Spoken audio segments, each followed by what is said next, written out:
We have discussed about properties of charge, and first three properties we have already discussed in first part. So here we discuss about the fourth property. बहुत ही आसान है ना, जहाँ पे हम लोग जानते ही हैं कि same charges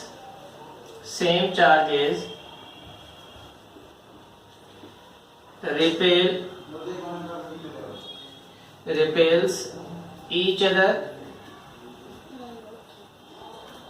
and same and different charges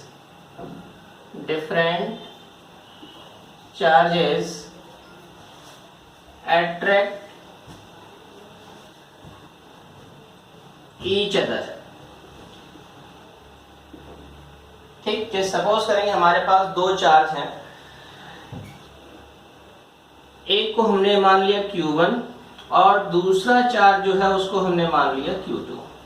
ठीक, अब अगर हम यहाँ पे मेंशन करें कि they are different, Q1 and Q2 are different from each other. ठीक, तो उस कंडीशन में क्या होगा कि ये एक दूसरे को अट्रैक्ट करेंगे, और जब अट्रैक्ट करेंगे तो इनके ज्वाइन होने की जो डायरेक्शन होगी वो हमारी कुछ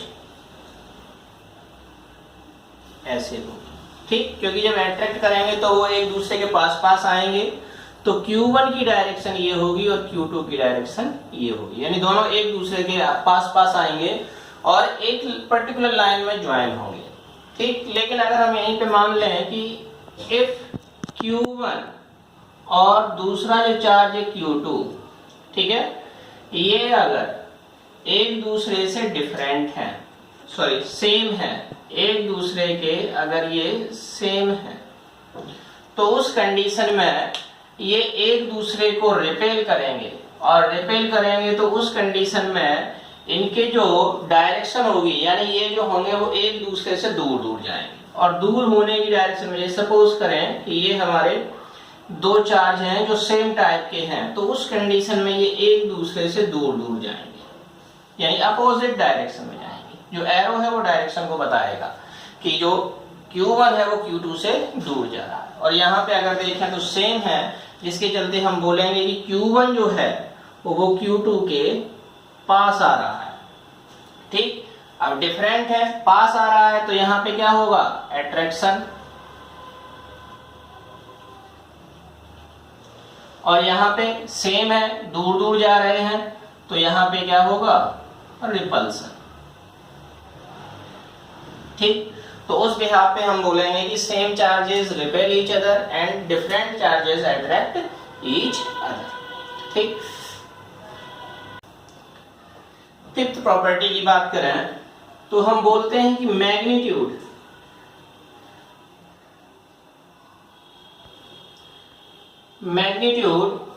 ऑफ चार्ज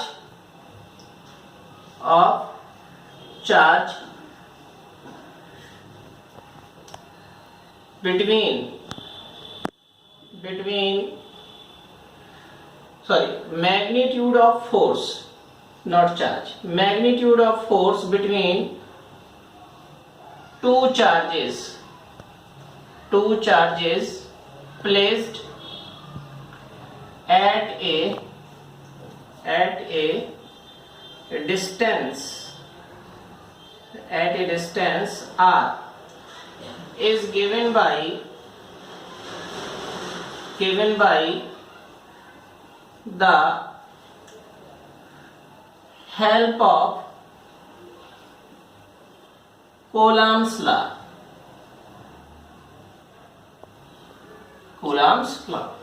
ठीक, जैसे सपोज करें कि अभी हम लोग डिस्कस करके आए थे कि दो चार्ज हैं, एक है Q1 और दूसरा है Q2. ठीक है, अगर यहाँ पे हम बात करें कि दोनों ही फोर्स एक दूसरे को अट्रैक्ट कर रहे हैं, अट्रैक्ट करने की कंडीशन में Q1 और Q2 की डायरेक्शन कुछ ऐसे होगी, और ये इनकी जो होगी वो लाइन ऑफ ज्वाइनिंग होगी. ठीक, अब यहाँ पे ये दोनों एक दूसरे को अट्रैक्ट कर रहे हैं, और इन चार्जेस के बीच की जो डिस्टेंस है वो r है ये. तो उस कंडीशन में जब हम इनके लिए फोर्स ऑफ अट्रैक्शन की बात करते हैं, फोर्स ऑफ एट्रैक्शन। तो इसको हम कूलम्ब्स लॉ की हेल्प से रिप्रेजेंट करते हैं, और कूलम्ब्स लॉ क्या होता है, 1/4 epsilon 0 Q1 into Q2 upon R square.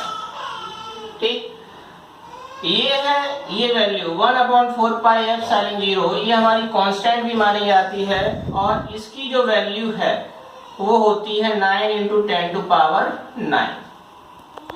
इस फॉर्मूले को, फोर्स के इस फॉर्मूले को, कूलम्ब्स के इस फॉर्मूले को हम तब यूज करते हैं जब हमें वैल्यू SI यूनिट में निकालनी होती है। ये फॉर्मूला हम कब यूज करेंगे, जब हमें SI यूनिट की रिक्वायरमेंट होगी। लेकिन अगर हम चाहें तो इस फॉर्मूले को ऐसे भी लिख देते हैं, F is equal to, F क्या है, force of attraction, F is equal to K into Q1 Q2 upon R square.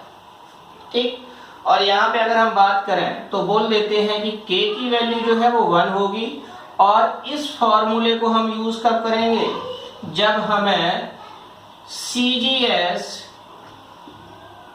Unit में सभी वैल्यूज दी होंगी, यानी फोर्स को हम कैलकुलेट करेंगे CGS यूनिट में। ठीक, यहाँ पे Q1 और Q2 क्या है, मैग्नीट्यूड ऑफ चार्ज। ठीक, यहाँ हमें साइन से मतलब नहीं है। साइन का मतलब क्या है, जैसे हमने अभी डिस्कस किया था लास्ट टाइम कि चार्ज हमारे दो टाइप का होता है, पॉजिटिव और नेगेटिव। तो हमें यहाँ साइन को इंक्लूड नहीं करना है, केवल और केवल क्या लेना है, मैग्नीट्यूड। ठीक, मैग्नीट्यूड का मतलब वैल्यू। ठीक है, साइन से हमें क्या यहाँ पे कोई भी मतलब नहीं है। तो Q1 और Q2 क्या है, दो चार्ज, और R क्या है, उनके बीच की डिस्टेंस। ठीक है, तो हम मैग्नीट्यूड ऑफ चार्ज को कूलम्ब्स लॉ की हेल्प से रिप्रेजेंट करते हैं।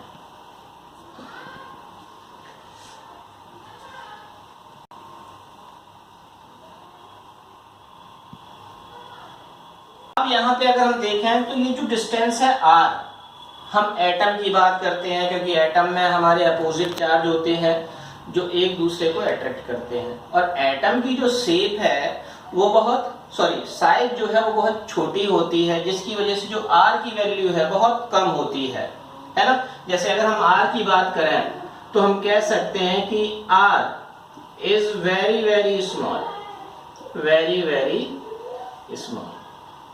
ठीक है, और बहुत छोटी होने की वजह से जब हम इसको मेजर करते हैं, एंड मेजर्ड इन, या तो ये माइक्रोमीटर में करेंगे, ठीक, या नैनोमीटर में करेंगे, या फिर एंगस्ट्रॉम में करेंगे, या फिर पिकोमीटर के टर्म में करते हैं, या फिर फर्मी मीटर के टर्म में करते हैं। ठीक है, म्यू एम का मतलब ये म्यू है, म्यू एम का मतलब माइक्रोमीटर, माइक्रोमीटर का मतलब 10⁻⁻⁶ मीटर। ठीक है, 1 micrometre is equal to 10⁻⁻⁶, 10⁻⁻⁶ metre. 1 nanometre का मतलब 10⁻⁹ मीटर, एंगस्ट्रॉम का मतलब 10⁻⁻10 मीटर, पिको का मतलब 10⁻12 मीटर, और फर्मी मीटर का मतलब 10⁻15 मीटर। ठीक, तो ये हमारी यहाँ पे वैल्यू है। जनरली अगर हम देखें तो हमें जो वैल्यू चाहिए होती है या गिवन होती है वो हमारी नैनोमीटर और एंगस्ट्रॉम के टर्म में दी जाती है ना। जैसे अगर हम बात करें तो कह सकते हैं कि 1 metre is equal to 10⁻⁹, sorry 1 nanometre is equal to 10⁻⁹ metre, और 1 angstrom is equal to 10⁻⁻10 metre. ठीक, तो यहाँ पे हमको जब क्वेश्चन मिलेंगे तो वहां पे एक यूनिट को दूसरे यूनिट में कन्वर्ट भी करना आना चाहिए। जैसे अगर हम यहाँ पे देखें तो कह सकते हैं अब कि 1 nanometre is equal to 10 angstrom. ठीक, तो जनरली R जो है बहुत छोटा वैल्यू होता है, बहुत छोटी वैल्यू होती है, जिसको हम माइक्रोमीटर, नैनोमीटर, एंगस्ट्रॉम, पिकोमीटर या फर्मी मीटर के टर्म में रिप्रेजेंट करते हैं। ठीक है, ठीक, इसी तरीके से अगर हम देखें तो ये आगे और भी मेंशन कर सकते हैं कि 1 micrometre is equal to 10⁻⁻6 metre, है ना। 1 picometre is equal to 10⁻12 metre and 1 fermi metre is equal to 10⁻15 metre. ठीक है, तो ये हमारी इसकी वैल्यूज होंगी।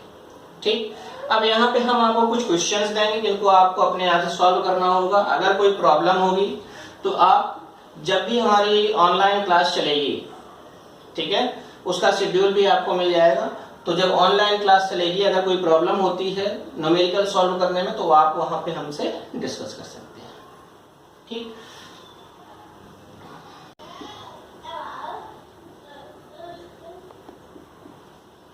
convert the followings. First,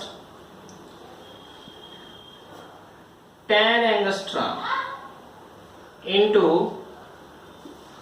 nanometer. Second, 300 nanometer. 300 nanometer into angstrom. Third, 5 into 10⁻⁷ nanometer into angstrom। ठीक, ये यहाँ पे सिंपली और सिंपल करना है तो यहाँ मीटर कर सकते हैं, है ना। 5 into 10⁻⁷ मीटर इंटू एंगस्ट्रॉम। देखो यहाँ पे अगर हम किसी भी एक को, चलो एक सॉल्व कर लेते हैं, ये फर्स्ट वाला है ना।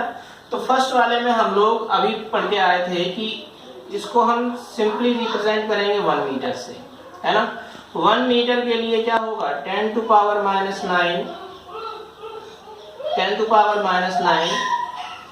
मीटर, ये हो जाएगी वैल्यू हमारी 1 नैनोमीटर के लिए। ऐसे ही अगर हम 1 एंगस्ट्रॉम की बात करें तो यहाँ हो जाएगा 10⁻⁻10 मीटर। ठीक, अब इनको हम एक दूसरे से अगर रिलेट करें तो हम लोगों ने वहां देखा था कि 1 नैनोमीटर इज इक्वल टू कितना आ जाएगा, 10 एंगस्ट्रॉम। यहां से भी अगर रिलेट करें तब भी 1 का मतलब 10⁻⁹ और 1 का मतलब 10⁻⁻10, है ना। तो जब हम इनको रिलेट करेंगे तो कुछ ऐसे आएगा। अब यहाँ पे यही दिया है, ठीक है, 10 एंगस्ट्रॉम। तो 10 एंगस्ट्रॉम में कितने नैनोमीटर हो जाएंगे, सिंपली हम सिमिलरली यहाँ पे हम कर लेंगे। ठीक, अब यहाँ पे क्या है कि 10 एंगस्ट्रॉम में 1 नैनोमीटर होता है, तो इसको हम 10 से डिवाइड कर देंगे तो आंसर आ जाएगा। ठीक है, सॉरी 10 से मल्टीप्लाई कर देंगे तो आंसर आ जाएगा, क्योंकि हमें एंगस्ट्रॉम में निकालना है, नैनोमीटर में दिया है। तो इनको सॉल्व करना, कोई प्रॉब्लम होगी तो आगे हम डिस्कस करेंगे।